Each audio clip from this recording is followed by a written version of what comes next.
Koralle ist Müll. Ja, vor allem, es wär echt lustig. Da gab es doch diese im Q&A, Developer Q&A, gab es doch die Frage, ob sie Tiger nicht schneller machen können, weil die angeblich so langsam sind.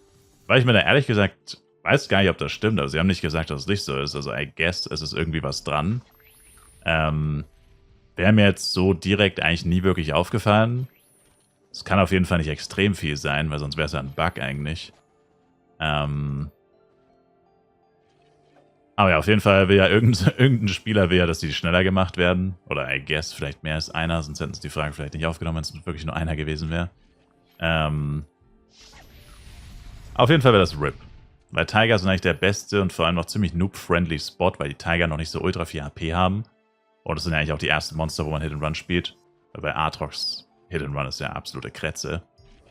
Und wenn sie die dann schneller machen würden, würden sie aktiv Hit and Run dort nerven, schlechter machen. Und das wäre natürlich nicht gut. Und ich glaube, ich bin tot. Was würden neue Waffen inhaltlich überhaupt abdecken? Gar nichts. Gar nichts. In Fly PC war es ja einfach so, alle 10 bis 20 Level spätestens hattest du eine neue Waffe, die genau die gleichen Effekte hat wie die Waffe davor. Maximal ein Wert war vielleicht anders. Die meisten Waffen hatten immer Bonusschaden gegen ein gewisses Element. Zum Beispiel Bonusschaden gegen Windmonster, Bonusschaden gegen Erdemonster oder Bonusschaden gegen blutende Monster. Das war der einzige Effekt, der sich eigentlich geändert hat. Alles andere war halt ganz normal. Angriffstempo, Crit-Rate, Crit-Damage, Angriffskraft. Das waren so die 4 Standardwerte. Dann, wie gesagt, noch der eine variable Wert. Und that's it. Und jede Waffe war, wie gesagt, halt immer die nächsten 5, 10, 15 Level, whatever, abgedeckt. Und halt alle Werte plus 1 bis 2% besser. Und halt Grundschaden ein bisschen höher. Also ich denke mal, vor allem dahingehend wird es in Fly Universe wahrscheinlich schwierig, so viele Waffen innerhalb von relativ kurzer Zeit einzubringen. Also ich bin mir ziemlich sicher, im nächsten Update kommen keine neuen Waffen, weil das wäre viel zu früh. Das wäre geistesgestört, wenn da schon wieder neue Waffen kommen würden. Hat man, finde ich, jetzt auch nicht aus dem Q&A ableiten können, dass das bald kommt. Aber wenn sie halt irgendwas Neues bringen in Fly Universe, hat man jetzt ja mit den Luzakas Waffen gesehen und so, müssten sie eigentlich schon wieder was Neues machen, irgendwelche neuen Effekte. Weil du musst ja eigentlich einen Grund haben, die Waffen dir erstens zu holen, weil wenn sie einfach nur, wie gesagt, so ein paar Prozente besser sind, dann hat man ja jetzt eigentlich nicht wirklich so einen Bedarf dafür, dann hunderte Milliarden wieder auszugeben und alles wieder neu zu upgraden, was ja unfassbar teuer ist. Da hat dann eigentlich auch keiner Bock drauf. Von dem her müssen sie ja irgendeine neue Mechanik, wie zum Beispiel Waterbomb, hinzufügen, wo man sagt, okay, ja gut, die Waffe an sich mag jetzt nicht sehr viel besser sein, von den Werten her, aber, boah, guck mal, die hat so einen Skill, der macht BAM! So ein Feuerball, Junge. Und dann will man es halt haben oder so. Und genau deswegen wird es wahrscheinlich oder hoffentlich lange dauern, bis immer neue Waffen kommen. Also maximal einmal im Jahr. Und selbst das finde ich eigentlich schon fast ein bisschen viel. Ich meine, wie gesagt, 8 Monate und wer... Ich meine, gut, okay, jetzt eine Herrneswaffe zu besitzen oder eine Luzakas-Waffe zu besitzen, ist jetzt auch nicht mehr so krass. Ich meine, hätte man ja auch einfach drauf sparen können. Und die günstigeren sind jetzt ja auch nicht so ultra teuer zumindest. Also, aber trotzdem ist es halt heftig, wenn man sich anguckt. Die meisten Leute sind erstens noch gar nicht im Levelbereich davon, von diesen Equipments. Und die allermeisten haben es halt trotzdem nicht. Und wenn, dann halt auf jeden Fall noch weit davon entfernt, eine krasse Waffe zu haben. Weil nur eine Hernes- oder Luzakas-Waffe zu haben, ist ja auch nur die halbe Miete. Wenn du sie wirklich gut haben willst, also Ultimate plus 5 und auch noch mit guten Rolls, da zahlst du ja mindestens nochmal das Doppelte oder sogar das 5-fache von dem, was die Waffe ursprünglich gekostet hat. Und davon sind auf jeden Fall noch alle Leute, oder die meisten Leute, sehr weit entfernt. Und das halt nach 8 Monaten. Das ist schon geisteskrank. Und jetzt imagine, in 2 Monaten kommt ein Update, also dann 10 Monate nach dem letzten Update und dann kommen einfach neue Waffen, die nochmal ein bisschen besser sind, wieder ein bisschen neue Effekte haben oder so. Das wäre geistesgestört. Das wäre halt Content, literally, für die Top 500 auf jedem Server. Und die paar tausend Leute, die drunter sind, gucken dumm in die Röhre so. Ja, wie? Schon wieder neue Waffen. Ich weiß nicht mal, was eine Herneswaffe sein soll. Also, oder ich habe noch nie in meinem Leben eine Luzakas Crystal Waffe besessen.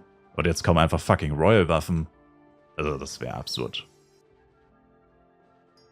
Wahrscheinlicher ist es, dass im nächsten Update die Ultimate-Waffen erweitert werden. Das war ja auch im Q&A. Nämlich mit Piercings. In Flive PC konnte man ja eine Ultimate-Waffe, eine perfekt geupgradete Ultimate-Waffe 5 Juwelen einsetzen, die sogenannten Piercings. Auf Deutsch. Keine Ahnung, wie es auf Englisch heißt, to be honest. Jewelry Socket maybe oder so. Keine Ahnung. Auf Deutsch hieß es Sockeln und Piercing, aber Piercing ist ja auf Englisch Sockeln, deswegen keine Ahnung. Aber ist ja egal. Jedenfalls, das wird, denke ich persönlich, ist meine Vermutung, das wird im nächsten Update kommen. Damit werden die Ultimate-Waffen noch besser.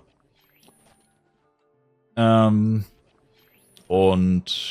man hat noch mehr Grund dann, sie sich tatsächlich zu holen. Weil wenn du da jetzt, sagen wir mal, sie haben ja gesagt, es wird ein bisschen anders sein als im Flive PC, aber jetzt nur mal theoretisch, du könntest dann nochmal 50 Bonus-STR in STA holen. Das wäre schon geistesgestört. Also spätestens dann ist man fast gezwungen, sie sich zu holen, selbst wenn man vielleicht noch warten wollte, bis die Waffen noch ein bisschen günstiger werden, so wie ich. Weil dann sind sie so viel besser, dann gibt es nochmal einen extra Grund, dann hast du keine Chance. Flive Universe fühlt sich immer noch unreal an, denke, dass das GTA 6 ablösen wird als innovativstes Spiel. Safe. Hat's schon. In den Herzen der Spieler hat es das schon. Müssen wir nur noch auf die... Ehrlich gesagt verstehe ich echt nicht, warum Elden Ring so beliebt ist, oder die Souls-like Games. Also, me personally, I don't get it. Wie habe ich zum ersten Mal von Flive erfahren? Unsere Nachbarn haben uns davon erzählt. Die haben gesagt, jeder spielt Flive, ihr müsst das auch spielen. Dann haben wir uns Flive runtergeladen, auf Luia angefangen, alle unsere Freunde haben auch auf Steamwalker gespielt. Mit Level 11 gequittet, nochmal neu angefangen auf Steamwalker. Und der Rest ist Geschichte. Ja. Immer das Gleiche. Hey, du musst das unbedingt spielen, du musst das unbedingt machen.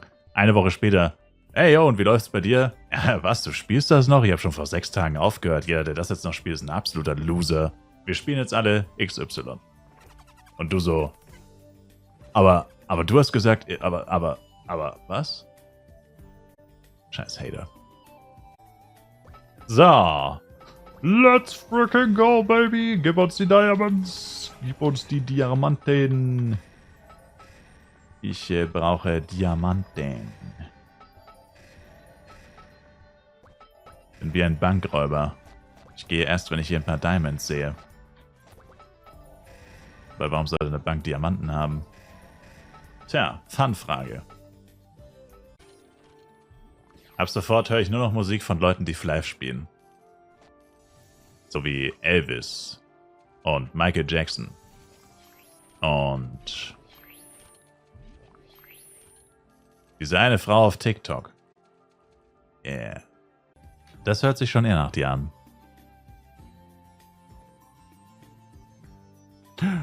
Alter, what the fuck? Alter, habt ihr das gesehen? Junge, was war das? Das war geistesgestört. Ich habe gerade zweimal geblinkpoolt. Ohne Cooldown. Alter Schwede.